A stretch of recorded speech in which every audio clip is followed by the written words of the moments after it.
tỏ tránh đúng ngay ma nữa chả nó tí trốn tụ kìa lòn nạc cờ nó tí nãy nó tròn nhện chúa thôi quý tia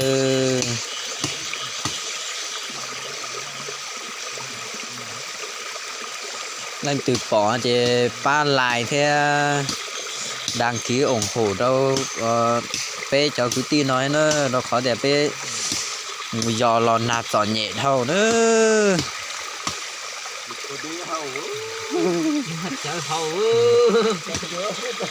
gai mà lai để ta xóa tí kho chỉ một chở thôi nữa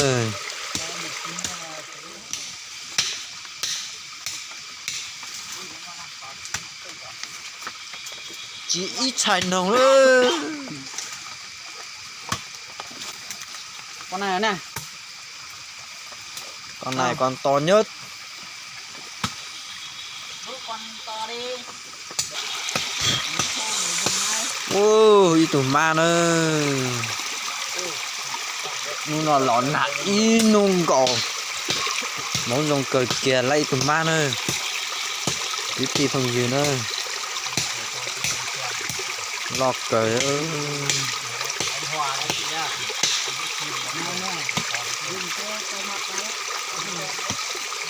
quay con sao đó mà tao nó mà hỏi tụi ma Lucia lọt sạch lời đó đúng rồi ạ Lucia mà lon còn xem bùa thôi tí tìm không nhiều sai nữa lon còn xem bùa thôi mày mẹ từng khoảng kilo thôi ta mà lọt cỡ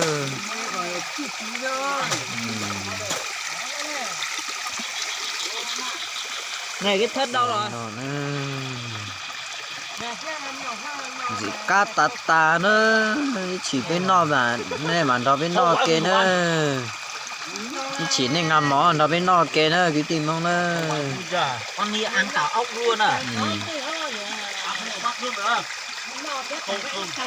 tôi cứ tin là ta tỏ tránh lúc pla ma nữa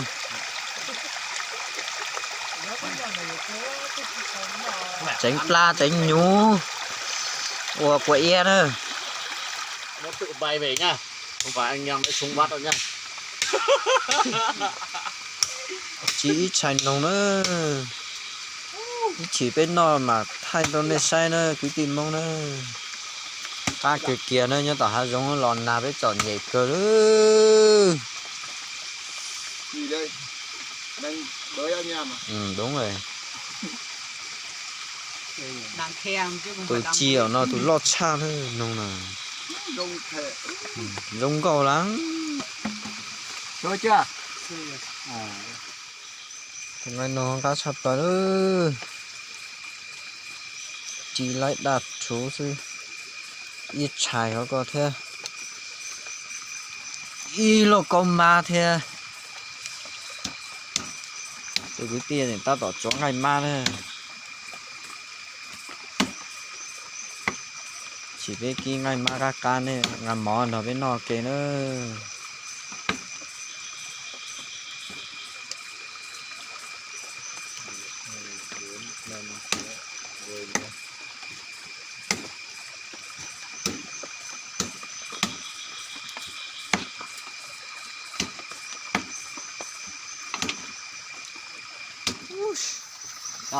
ngày mai là câu điện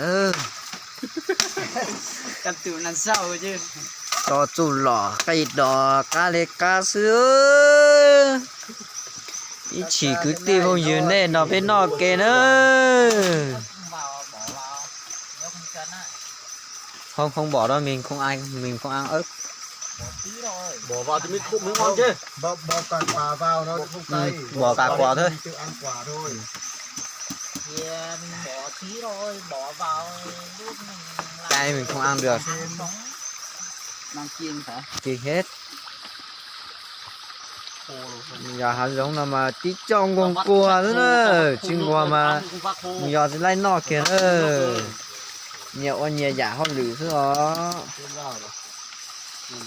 tỏ nó cứ tin vào nữa quả cực kìa nữa còn là tờ tôi giờ ta tỏ xét tờ nữa ví dụ Rồi, xài. mua kho kỳ kho một kỳ nó xài kỳ một chai nữa Anh mới bỏ vào đi. anh ăn cơm cùng anh em nhá ai thấy ngon quá thì muốn cân ra ăn cùng ăn no tôi mới qua. ăn no thì họ mới ngon rồi Quay đi.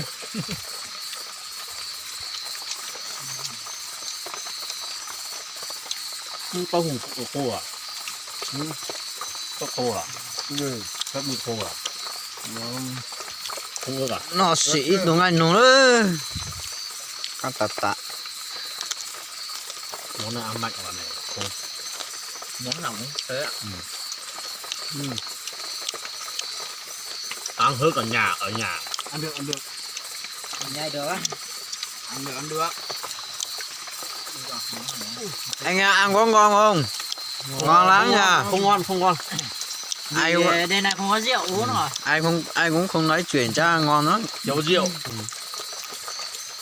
Con rượu thì Đúng là hay nhặt nhiều lắm. Được cái ăn rồi nhưng mà không được cái Uống uống. dầu thì thế là không có ai đi xe ấy. các cử nó ngày nồng nó ngày ma này bỏ nên nó bên nó theo cá nữa này mà.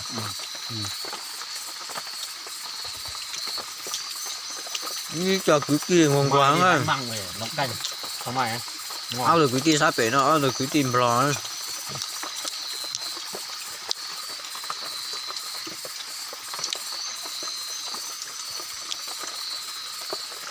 nó khoảng ngày mai bọc cá này cá cứu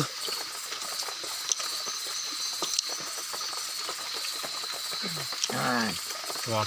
khăn nước quá nhà anh em Quay đi. Cứ quay đi. Bỏ cơm nó múc canh nó Thùng. nguội mà ăn. Nó không thùng được mút à?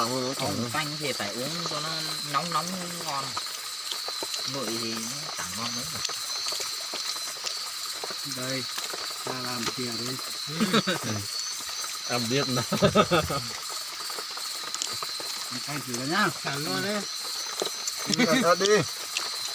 Ăn nhanh mà. ở nhiều anh em ai không kia là cứ mới lần một quậy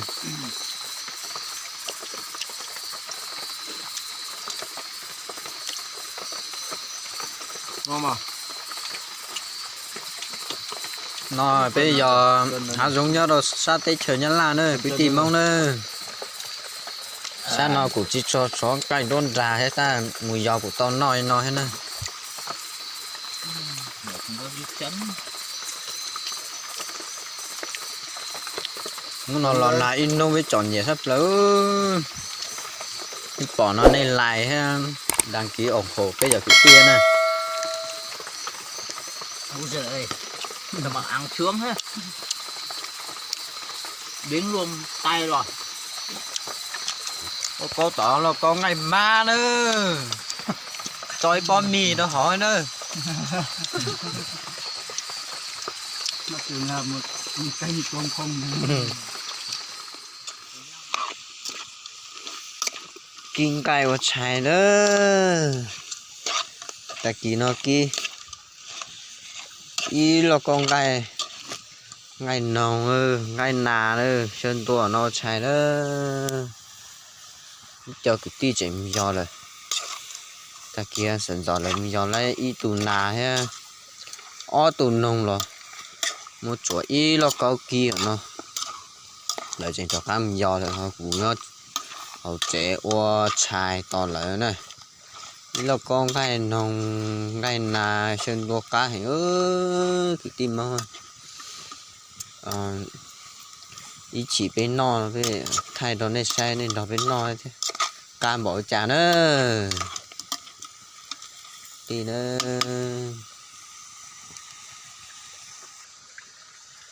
cái tôi giờ hạt giống thì cái bự thì khó chờ giống nó nữa nó giờ bây giờ cha sao chơi với bự nữa ít cho để bự võng để bự hỏi cho bự họ xa để bự nữa tôi giờ họ giống để bự để chơi giống nó nữa chọn nhẹ cơ nữa ta chỉ họ giờ bây giờ chỉ nên mong bây nhẹ nhẹ thì cũng cho xe cơ hết nữa sau kể giờ họ giống chỉ bao nè cho tin mong sợ đời này buồn nhẹ nữa cũng mà nhẹ tiệt tia nữa hay cho giờ họ giống mà chỉ tao mù mà chỉ dùng xe đến nơi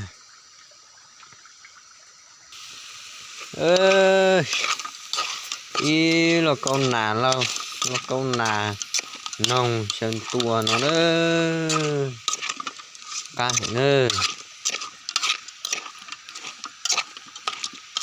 chỉ bên nọ bên mà thay đổi nên sẽ đơn xe nữa nên nó bên nọ theo cá nữa bên nọ xài tàn bên lớn nào lớn nào cha có khó lại ở mong lợi sang trong trọ sao ở mong lợi bị chế nữa cho lớn nào là lớn cho bự đi nữa sang đó nó có một toàn thò rồi sáng đàn xe dù là thơ giò dù tuổi đã lên giò dù chẳng giờ giò sport rồi thi đi chàng lên hello một lon nạc lon nòng